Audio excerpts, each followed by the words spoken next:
Hi there, my name's Austin, I work for Maximum Sports Nutrition, and today I'm joined by Dave Steca, who's a local businessman and owner of Steca's Barbershop Group. He's also a lifetime bodybuilder. We've got a series of questions we'd like to ask Dave, so I'll begin. Hi Dave, you alright? How are you doing? Yeah, I'm alright mate today. So, the first question we've got for you is, how old were you when you first started getting interested in bodybuilding? Right, probably about 21. I was doing a lot of martial arts. I was doing a bit of kickboxing and I wanted to get stronger and bigger basically for that. So probably about 21 when I first touched weights. Yeah, that's awesome. And how did you get into bodybuilding, and what was your inspiration to get sort of started? I was working in Jersey in the Channel Isles, obviously doing my karate and hairdressing, etc. And I came out of the sports centre in Jersey and there was this awesome physique. I can't remember what the guy's name was, but he was a competitor and he was probably about 40. But I looked at him and I thought, I want to look something like that. Yeah. And that's really what got me going with bodybuilding. Okay. And how did you learn about training and nutrition? Was it something that you picked up along the way, or was it something you were guided with? Trial and error, mate, really. I probably wasted a lot of time training, you know, with my own techniques, reading magazines, and probably overtrained for years. And basically, as I got older, you learn more about nutrition, you learn more about what your body needs to do to train. So it took me a long time, really, to... So what sort of timescale would that have been from when you started to when I'm there? So how long have you sort of been doing? How long have I been training? Yeah. Ooh, I've been training 30 years. 30 years. But probably the first 5 years because I trained in a little gym in Ilkley. Yeah. Not many bodybuilders in there, and I was just doing my own thing. And I grew slowly until I got to know my body and moved to a better gym with, you know, better bodybuilders. Yeah. Yeah, that's awesome. And for those who don't know, what are your achievements in bodybuilding, and are you still competing now? Well, I've been competing. The first competition I did, I was 26, and again I was training in a small gym in Ilkley, and the gym owner said to me, "You're shaping up, will you do the East Coast Championships? We want a little team together to do it." And I said, "No, I'm not doing that." False tan and pouncing about on stage. I just, you know, and she talked me into it. She gave me free membership, she helped me through the diet, and I did it, and I won it in the intermediates, and that's what got me going, because it's nice to win things, and I progressed on. From there, the major titles, I've won Mr Yorkshire, Mr North East Britain. The major titles have been Mr UK. I've had 2 seconds in the WFF Universe. This year I came second in the NABA Britain, which was probably the pinnacle, because that is, you know, first division. And forthcoming sort of competitions? Yeah, I'm training now for the NABA Universe, which Yeah. is in Southport in 10 weeks. So I've started preparation for that. And we're doing the WFF World Championships the week after that, Yeah. which you're doing as well, pal. In Austria. Can you believe it?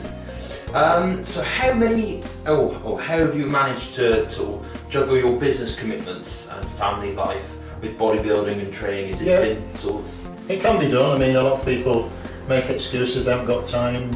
And yeah, you do have to give your family first priority, and obviously if you're building a business, I didn't compete for 7 years whilst I got the business going, although I still trained. I did a bit more cardio, I did a bit mountain biking, things like that. Yeah. But gradually when the business was strong, you know, I train first thing in the morning so that I've got the evenings free with my family. Yeah, I can understand that. So it's just a case of fitting it in. And with your business, because you've got the barbershop in Harrogate, was that your first? No, my first shop was in Ockley, that was 23 years ago, and then we progressed to Knaresborough, Harrogate, Ripon. At one point we had Ilkley and Skipton, but I sold those on. So it must be quite sort of difficult to get all that sort of structure of business in and your training. Yeah, it is, but you know, I'm a doer. I like to be busy anyway, so... Yeah, that's good, that's good. And we've also got, how was your training changed over the years, and what have you sort of adjusted? Right. Yeah, it's trial and error really. You learn what your body needs to make it grow. Everybody's a little bit different. Now I'm 53, so I train heavy, I train very heavy, but I train very strictly as well. Yes. I might have trained more loosely in the past. I've been lucky, I haven't had any bad injuries, but it's very strict. It's supersets, it's all kinds of different variations, but very intense. Yes. Oh, the best advice you could give to an aspiring bodybuilder or gym goer, Yeah. and what's the most common mistake you see within the gym people train? Yeah. As soon as you can, find someone who knows what they're doing. Find someone with a good physique who knows what they're doing, and get advice from one or two people. Don't go to everybody, they've all got different ideas. Yeah. Exercise style. Yes, you've got to get stronger, but don't worry about the weight as much as breaking down the muscle tissue. Strict form. Yeah. And what's your favourite supplement and why? Well, a few really, I wouldn't say one. Whey protein is a necessary. Definitely creatine helps on recovery. Yeah. A good multivitamin mineral, and if you are a lean body type that needs some calories, perhaps a mass builder rather than a whey protein. Yeah. But if you've got those few things in there, that's great. And then you can possibly progress to testosterone boosters if you need them, and joint supplements, etc. Yeah, obviously wear and tear on the body. Yeah. Which I've got, mate. I need every supplement. In terms of protein, what do you go for and why? Is it varied, or is it for me? Yeah. Probably off season. I don't mind if it's got more calories in it. Pre-contest, I look for a really high protein, low carbohydrate powder. Yeah. But depends what you're trying to do at the particular time of year. But out of your source of, like, say if you have meats or fish. Yeah. In terms in terms of that food. sort of food protein, what would be a sort of staple? Would it be I do eat lots of chicken. Yeah. At the moment I'm dieting for these shows, so a lot of chicken. If I start to feel a bit flat and depleted, then I'll put some red meat in. If I think I need to lose weight faster, then I'll use more fish. Yeah. But mainly a lot of chicken. I probably get through 5 or 6 chicken breasts a day, and some fish with that, and then protein shakes on top of that. Okay.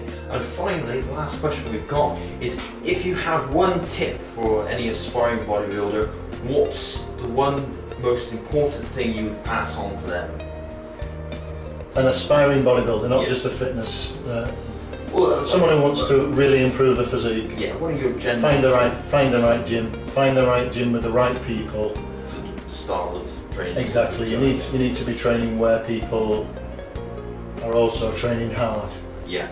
No disrespect to some gyms, it's fitness, but if you want to do bodybuilding, you need to find a gym that has a few bodybuilders in it, powerlifters, etc., and get some guidance from one of them, and that'll save lots of time. That's fine. Well, thanks for joining us today. It was a pleasure. Cheers, mate. And hope I've answered all your questions. Cheers.